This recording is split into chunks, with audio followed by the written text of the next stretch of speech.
Hello, everyone. My name is Sabrina St. Just, and I am from the Violence Prevention, Victim Advocacy, and Support Center, which is known as the VPAS Center at Southern Connecticut State University. I am so happy that you have joined me today. Shortly, I am going to be sharing a presentation with you all on bystander intervention. Bystander intervention is such an effective way to make a difference in the lives of others and has such a powerful impact on the entire OWL community. This presentation is just a brief overview of the 3Ds of bystander intervention work that we do at the VPAS Center and the outreach topics we address from the VPAS Center as well. In all of our work, we want to empower owls to make safe, healthy, and respectful choices and to know where they can go to get support and resources if necessary. I hope that you will be viewing some of our other YouTube videos, attending some of our other programs and events, or maybe even volunteering with the VPAS Center. Be sure to follow us on Facebook and Instagram too at VPAS SCSU. Enjoy the presentation. Bye for now. Hello everyone. Welcome to this conversation on bystander intervention. I am Sabrina St. Just from the Violence Prevention, Victim Advocacy, and Support Center, known as the VPAS Center. I welcome you all today. So we spend a lot of time getting to know students on campus. We want to help you to have great, healthy relationships and to know where you can go for support if you are not having healthy relationships or someone you know is not. We know education is power, and Southern wants to make sure that everyone knows the basics of what works and does not work in creating healthy relationships. We offer many educational programs and events, both virtually and in person, on topics that fall under Title IX and on bullying. The Title IX topics include sexual harassment, sexual assault, dating and domestic violence, stalking, and sexual exploitation. A major part of our prevention education mission is to have students become active bystanders, so we want to teach all owls techniques on how to intervene safely. This brief presentation will give you a sample of the bystander intervention tools we teach. In all of our efforts, we aim to empower all owls so we can work together to create a healthy, safer, and respectful community. We have to support one another. We are responsible for ourselves and for those in our communities.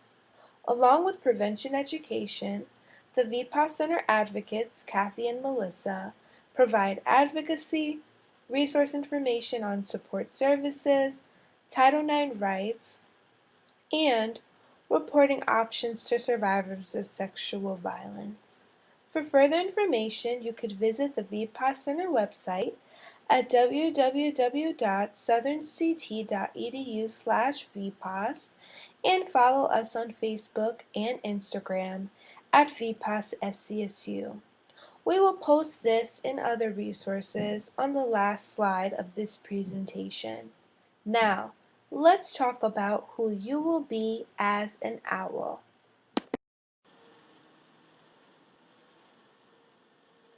We are all bystanders. The question is, will you choose to be an active bystander? Being an active bystander is not easy for many people, even though they might be really good people with good intentions. Why would that be? It can be hard because you may feel like, it's none of my business. I'm not sure if the person needs help. I'm not sure how to help. The repercussions of helping along with other reasons you may have. Then why would some people be active bystanders and help others? They may feel that they would want someone to help them. They have seen others intervene and help someone before. Someone helped them, or maybe it is a friend that they care about. Again, I understand that intervening can be difficult, not safe, and just too scary for some, and I am not judging anyone if you have not intervened in the past or choose not to in the future. I just want to provide you with some tools and options that you can use to intervene, if safe, when you recognize a problematic situation. I say if safe because your safety is important and you need to assess the situation before you act.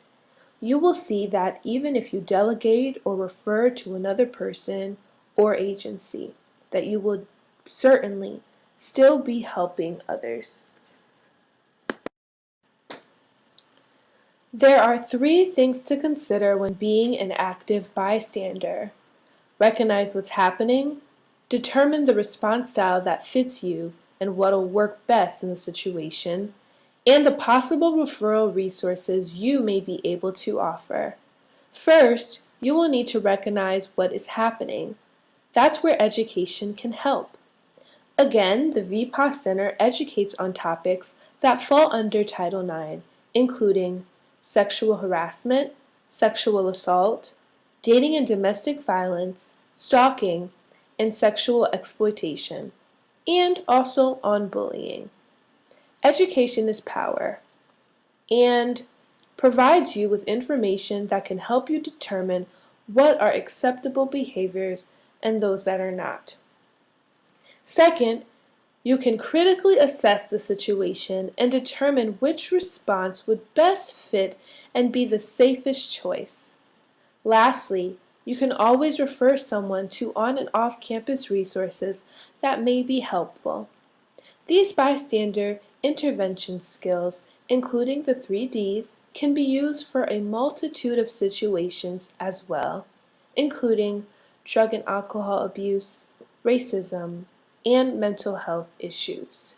Remember that it may not be safe to intervene directly or even to distract, and you need to keep safety as a priority. You can always remove yourself from the situation, and if possible, delegate by calling for or getting help at the time of the incident or even later if that is safer.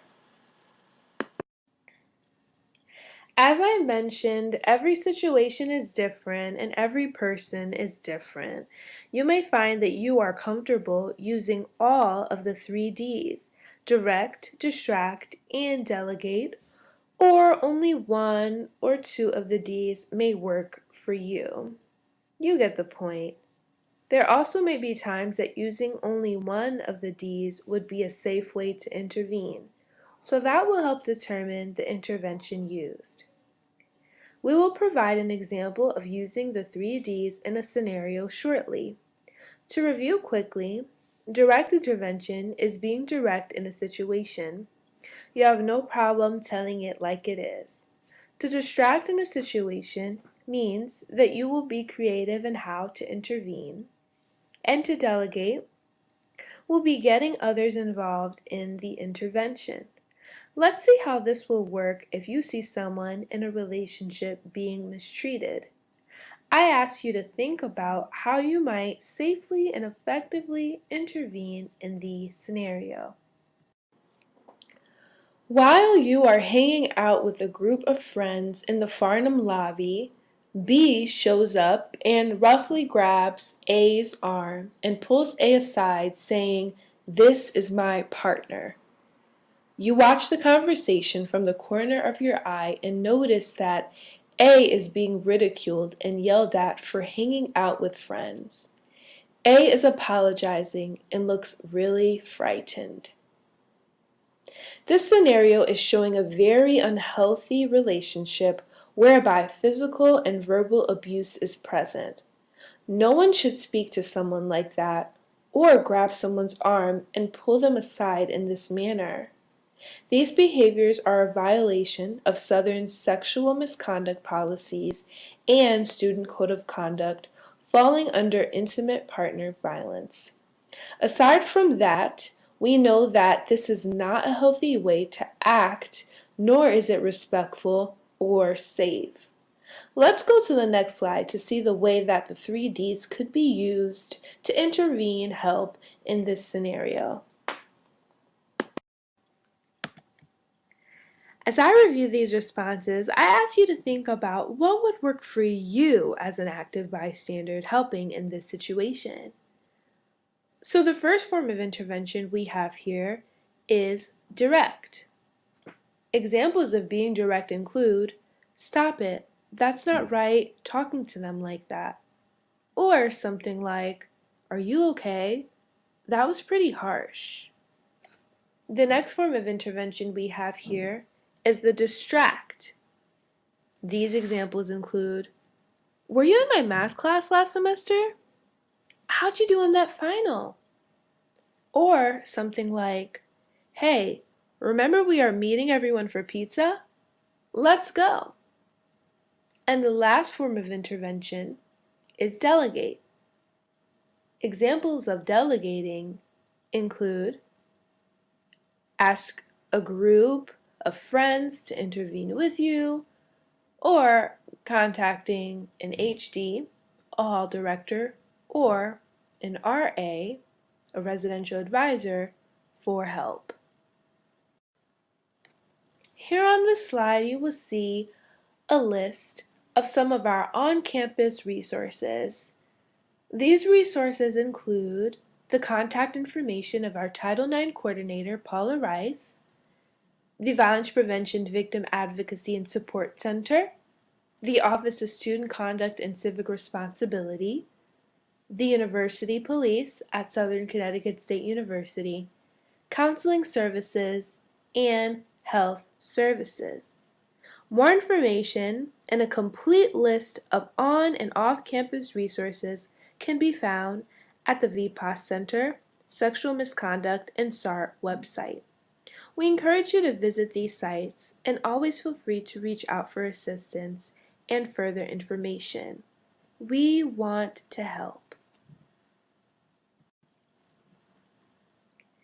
You can see that there are many ways to make a difference. You can be an active bystander.